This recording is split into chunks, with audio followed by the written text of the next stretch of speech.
It's a lot of work. Once upon a time, I weighed 425 pounds. It was in the late 90s. Oh my gosh. And I came across, I was miserable, it's part of why I was putting on so much weight.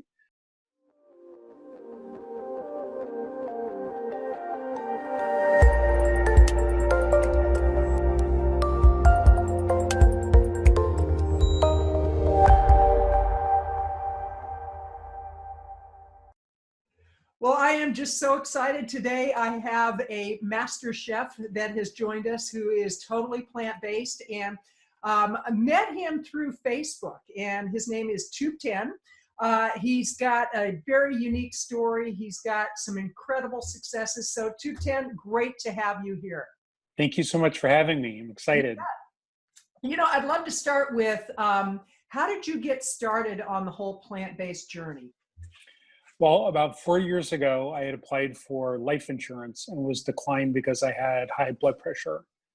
And so I started looking for ways to get control of my health.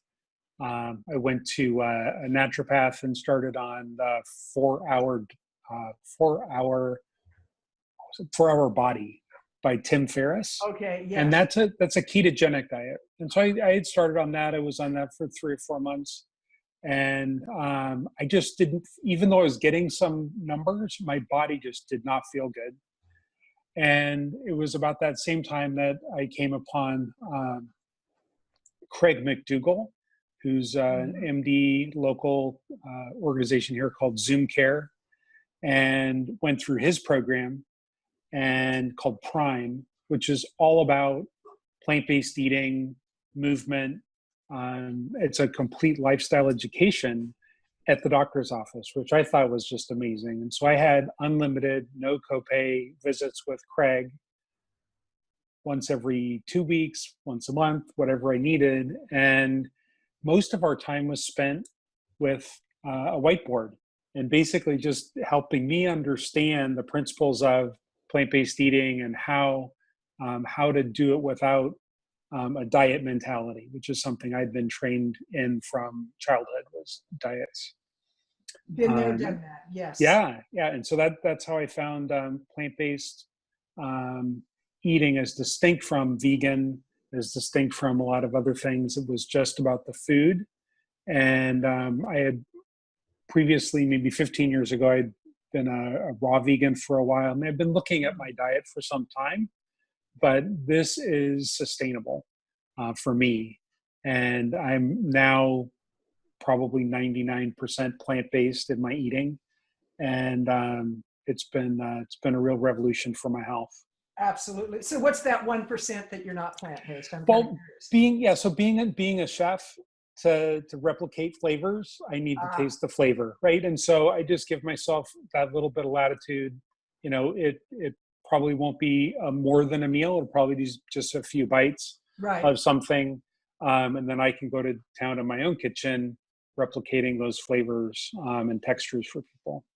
That's been, as I talk to people who want to go into the plant-based lifestyle, the greatest concern they have is how will I cook meals that are relatively easy to fix, they taste good, they're full of nutrients, and I don't have to be a master chef to do it. What recommendations do you have for people that are really challenged with the whole mentality of how do I create good meals?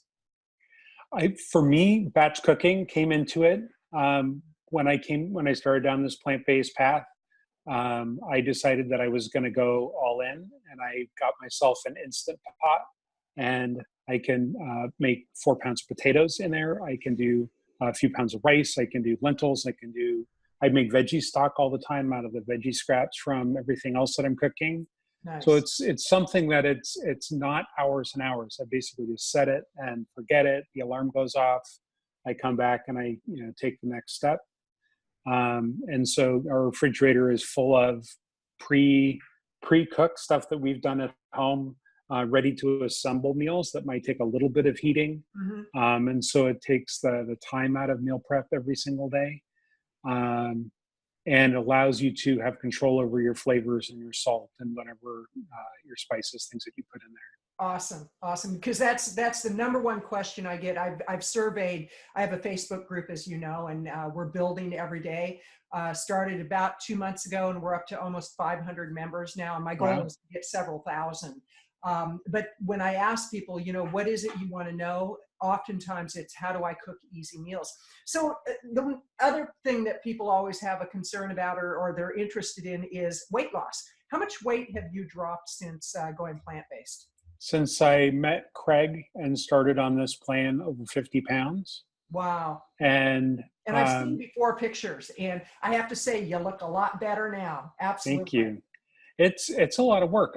Once upon a time, I weighed 425 pounds. I was in the late 90s. Oh my gosh. And I came across, I was miserable, so part of why I was putting on so much weight. And I came across a book in a friend's library called Eat Right for Your Type, which is a naturopathic approach, Mm-hmm. um, using a blood type diet. And so I did the O diet that was in the book, and pretty religiously, and dropped 50 pounds. And then a few years later, I went to the clinic of the author, got a prescribed diet for me, and then dropped another 50 pounds.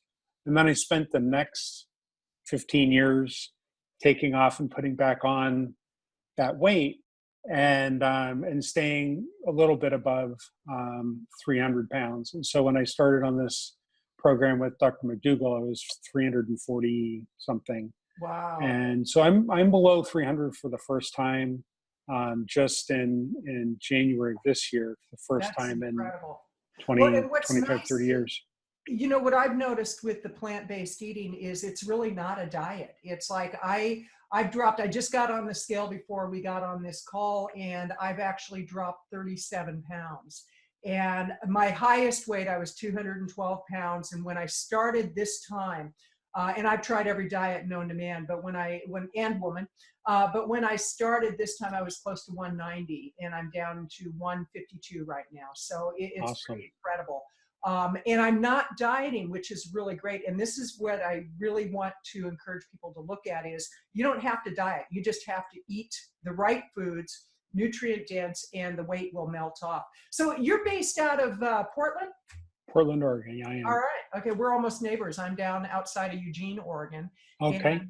now, how long have you been a chef, and when did you make that transition into plant-based eating chefery? So I've been an avid fan of food television for a long time. Mm-hmm. And I had gone without, it's funny, just the timing of everything. I'd gone without TV for about 15 years, like cable TV. And around the same time as I started seeing Dr. McDougall, I plugged in television, right? So I had all the food TV I could want, but none of it was plant-based. And like literally none was plant-based. And so I thought, wow, here's a community, plant-based eaters that is not being served. Plant-based eating lifestyle consciousness is spreading throughout the world, and there is zero mainstream media, broadcast media addressing this audience. And I thought, wow, maybe I could produce a cooking show. And so I started going down that road, and I wanted to make sure that if I did produce a cooking show, that I didn't look like an idiot on my own show. And so I wanted to get some knife skills. I wanted to get some seasoning skills. I wanted to get some insight and, basic academic approach to cookery. I mean, I was very comfortable in the kitchen already, but I really wanted some organized education. And so I went through an online program through Ruby, which is ROUXBE.com. They have a plant-based professional certification. So I spent 6 months, 6 months going through that program. And I learned a lot. I used the skills every single day. And in the process of developing those skills, I decided also to see if I could veganize some favorites of mine. One would be lasagna, and make it nutritious and delicious. And so I started working on some recipes and serving with friends, serving that to friends, hosting dinner parties, and that became a pop-up supper club that I offer in Portland. People can come and dine with me and enjoy my delicious food, right? And and then we also talk about the cooking show. It's an opportunity for me to share the cooking show with folks. That's called Thubten's Kitchen. And we just shot our sizzle reel for the show. Wonderful. We're going to be doing an unveiling or a world premiere of the sizzle reel in a few months. It's with the editors now, and we're very, very excited for what's next. Awesome. And before I forget, how do people get in touch with you? Because I know there are people that'll have questions about menus, and I want to know how they get in touch with you. And then I want to know, when is your cooking book coming out? So probably the best way to reach me is chefthubten at gmail.com. CHEF, chef. Thubten is THUBTEN. So chefthubten at gmail.com. And that'll come right to my inbox, and I'd be happy to correspond with anybody who's interested. You can also find me on Facebook and elsewhere. Okay, and we'll be putting those links below in the YouTube description. But now, you said there's a difference between plant-based and vegan. I agree, because I know that there are a lot of vegans that they eat junk food, they eat cookies, they eat foods that really aren't nutrient dense, and they're still addicted to sugar. What's your explanation of the distinction, and then how do you encourage people to really look at a whole food plant-based diet? So I would say, for looking at circles, right? So circles would be vegan. The biggest circle is vegan. So as long as it's not from an animal, you can eat it. So I can eat plastic. I can eat a lot of different things. And it's vegan, right? There you go. It's vegan. And so you're right. The thing that I notice is, you can go to Voodoo Donuts here in Portland and eat a dozen donuts, and that's vegan. It's not good for you. You drink a quart of non-dairy creamer. It's vegan. It's loaded with sugar. There's just so much sugar and fat and processed ingredients that it just isn't healthy. So doesn't mean that people who are vegan necessarily eat that way. It's just that some do, right? So if you want some guidelines that'll keep you healthy, I would do whole food plant-based. So whole food plant-based is whole foods, right? So whole grains, vegetables, fruits, and using them in their highest state, most least processed state, that kind of thing. And so endeavoring to be as close to nature as possible. And then in between is what I would just call plant-based. So basically, plant-based is the food part of vegan. Right. So vegan carries a lot of other things about what you wear and your lifestyle and pretty much everything about you. Whereas plant-based, to me, when I say I'm a plant-based eater, I'm not always whole food plant-based. I'm just plant-based. Right. And I aspire to and do as much as I can with whole ingredients, but it's not a program for me. Okay. And when you first started on this journey, who were some of the experts? McDougall was one of them, but who were other experts that you followed, and what books could you recommend to somebody just starting out? The book that I would recommend right now is The Starch Solution by John McDougall. Okay. That's what got me started when I started working with Craig. And that got me going down the road. I also, what is it? Presto is another one. Gonna write that down. By Penn Jillette of Penn and Teller. Okay. So this was a book that was brought to my attention by Dr. McDougall when I was starting. And I started with basically all potatoes. Like, that was how we started, with just eat as many potatoes as you can all day long, right? Just be full of potatoes. And then slowly, after I got stuffed enough, I started backing off on how much potatoes. But it was hot sauce I put on there, and it's pretty much I could eat all the potatoes I wanted, which was good. Right? It was a good practice. Like, okay, here's a mono eating system that's whole food. It's plant based. I'm getting all my nutrition, and I did really well on that. And this is the book right here, Presto. Okay. And this Presto book helped me see that I didn't have to be perfect. It really helped me to get onto that program and stay on the program as long as I did. And I tend to do better just with taking off as much weight as I can, as quickly as I can, and then plateauing for a long time, and then kind of doing that versus the slow, I don't know, quarter pound a week for 3 years kind of right. method, which some people that works for. For me, I really need to see results to stay excited and interested. And so I've dropped from 4X, once upon a time 5X clothing size. I just gave away a lot of my clothes that I'd been keeping just in case I put the weight back on. Right, that's about half of my closet. And so I finally just gave those away. I'm down into a 2X. My brain can't even think about my ever being a 1X, but it might happen. I need to go buy new pants. My pants are falling off. It's just, it's exciting. It's really, really exciting. And this is I work out. So I'm wearing my Training for Warriors Portland's shirt. I train 4 days a week. And that's been something I've never done before, and it's just really exciting. Let's talk about that. Yeah, because actually this morning I was at the gym and I was doing a leg workout and biceps and triceps, because one of the things as I get older, coming up on my 65th birthday, I've got that old lady skin, which I hate to admit it, but it's there. But I do know that weight training can actually help that. But when did you start feeling energetic enough to exercise? Because that's a big one for a lot of people. They're so overweight that they just don't have the energy. So the key for me was finding the right trainer. Coach Josh is the lead trainer Training for Warriors, Okay. and working with him, I'll make sure you all have a link to his YouTube.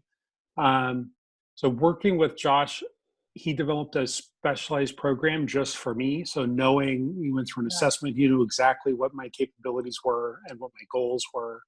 And so we worked out a program that slowly moved me into, warming me up to doing the things I want to do, which is stay strong while I'm losing this weight. And so during the first couple months of this year, it's been mostly stretches and just doing every day, just going in and doing stretches that will help my body adjust. Because I've been shedding about 2 pounds a week, which is a pretty steep dive. Mm-hmm. And so my body has been, you can imagine all of a sudden dropping, 20-pound sack of potatoes, and then and how your spinal alignment's going to adjust, right? So all of a sudden you're not carrying all that weight. You don't need to be, adjusting that anymore. And so as my center of gravity shifts, my muscle groups are going to shift, how I stand up, how I, all of it is shifting. And so the way that we're approaching it is that just keeping me limber so that my body can adjust. And then once I'm plateaued, we'll go back to weightlifting and training on weights and cardio and whatnot. Nice. Yeah, but this weight loss has been 100% diet. It's not about working out. Yeah, it is diet and, the exercise, because I've exercised for decades, and it always goes back to the diet, because a lot of people, they try to eat what they want to eat and eat in bad ways, and they exercise and they go, I'm not losing weight. If you combine the two and you start with diet, it's amazing what can happen. Now, you talked about your pop-ups. Tell me more about any events that you have going on, about the pop-ups. How can people get involved? Because I'd love to drive up to Portland and come to one of your pop-ups. Sure. So the best way to do it is to let me know. Just send me an email and I'll add you to the list. There's nothing on, there's no online list for you to join yet.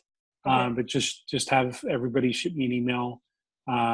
You would be invited, absolutely. But just send me an email and I'll let you know when the next event is. It's going to be coming up soon. Okay. And what kind of recipes or menus can one expect? Because I'm like, oh, this sounds great. So I enjoy doing a course, dinner and courses. And so Okay. I have fermented vegetables that I serve. I'm the first one that I know of, and pretty much anybody else I talk to is known of who ferments fennel. And so I have a fermented fennel that complements the dinner. There's a lot of fennel in my dishes. Um, so fermented garlic scapes, which is a tall garlic flower that's in season only a few weeks a year. This last dinner I had some fermented serrano peppers, which were just amazing. And so the second course is a soup, which is chickpea and mushroom soup. Mm. I've also done an Italian harvest stew with lots of, in the fall, that's fall and winter vegetables. Um, and I'll either do just bitter green, Italian bitter green salad, or I did this last dinner I did was at a panzanella salad, which is bread and mozzarella cheese and tomatoes Okay. in a vinaigrette. And I've been making my own vinegar for a while. I don't know if I'm going to have another batch coming up, but I use local Pinot wine and make my own wine vinegar for my dinners. And Wonderful. then the entree has been a lasagna that I make that's got meat and cheese. I like And that meat and meat, cheese. meat and cheese. Lots of air quotes. Lots of air quotes at my dinners. But I make my sauces from Italian tomatoes, and I cook that for a couple of days. And the meat that I make is seasoned soy curls, which are made by Butler Foods, which is here in Portland, Hmm. and it's pretty much indistinguishable from sausage. And so I spice it like it would be a hot Italian sausage. Hmm. And then I make my cheese out of tofu. I use a firm tofu. I crumble that up. And then I have a cashew-based bechamel that I Nice. add to that. And that becomes a really creamy layer on top. And I put in some spinach and then the pasta. So I make layers, one layer of meat, pasta, and then cheese, and then pasta. And so there's only a couple layers in there, but it's amazing. And I use local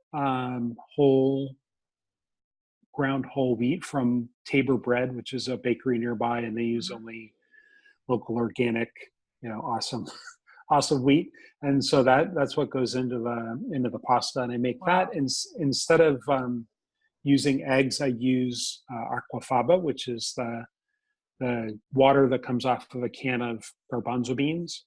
Hmm. And so for every can of garbanzo beans water I put 2 cups of flour in the mixer. And then you just mix that up. And that's perfect proportions to make fresh pasta. It's the easiest stuff in the world. Wow. Yeah, it's been fun developing. These are not recipes that I found out in the wild. I've been just tinkering, just Right. tinkering in the kitchen. It's like, oh, just have an idea. It's like, oh, I haven't worked with aquafaba yet. I wonder what I can make, and I just go into the kitchen and have a That's good time. incredible. And that for dessert, this last dinner I did was a chocolate mousse, Uh-huh. which uses bittersweet chocolate, espresso, and espresso, and those are whipped. Um, those two things, that's it, just whipped to make the base of the mousse, and then I fold in aquafaba meringue, which is just the most velvety stuff in the world. And so you'll get this substantial seeming dessert, and it's only got a little bit of chocolate. I mean, so it's like just flavor. Anyway, it's so That's much fun. incredible. That's It's so much incredible. fun. So, where do you see? First of all, I plan to come to one of your pop-ups for sure after hearing that menu. Where do you see the whole plant-based movement going? Because it's growing in leaps and bounds, and there's people tinkering with it. There's others like us who are very serious about it. But what's your view of where it's going? Well, if it continues the way it has been, people are going to want to be healthier. They see that they need to be healthier, and the purpose of the show, believe it or not, was to entice people into trying plant-based cooking Right. and make it just really obviously easy, Hmm. easy, accessible, fun, delicious. And Hmm. so by using that television show, this is what I'm doing. So this is by using that television show to help people, even if they just meatless Monday, if they just do Right. plant-based one day a week, Right. then they can see that, and taste that it's amazing. And then, then maybe one more day and then one more day. So um, having millions of people make that switch is really my mission, Right. to at least start down that road. And then, however deep they want to go, that's great. But globally, with climate change awareness, it's imperative that, Right. Right. I mean, it's imperative that all of us do it right now, but like the likelihood of that is pretty low. And so just making it easy for people to make that shift is really my mission. Where I see it going is continuing to be a force, and people are just there. If they're offered the opportunities and it's made easy for them to do, then they're more likely to do it. Right. And so the more supports we have with organic farming, the more supports we have with food distribution, and making a difference with people where they live, then more likely it's going to continue to take off. I think it's important um,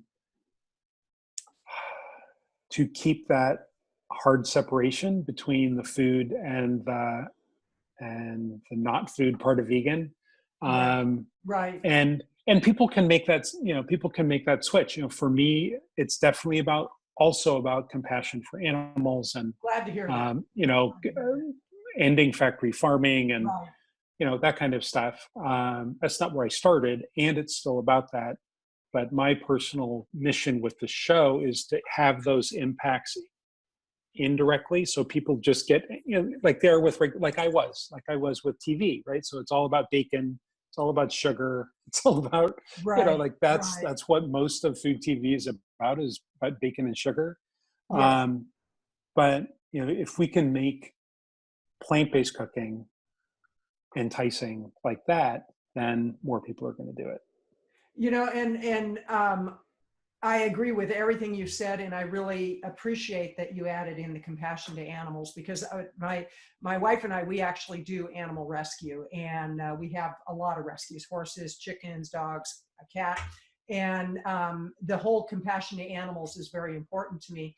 And my mission is about raising awareness. Also, my mission is about just giving people the opportunity to see what goes on with our health, with the factory farming, and the environment. So, Thubten, I just want to say thank you so much. I appreciate your time. In closing, are there any thoughts that you have that you'd like to share? Oh, just try it. There it That's is. really it. Okay. Try it, you'll like it. Yeah. Okay. That sounds great. Thank you so much. Thank you.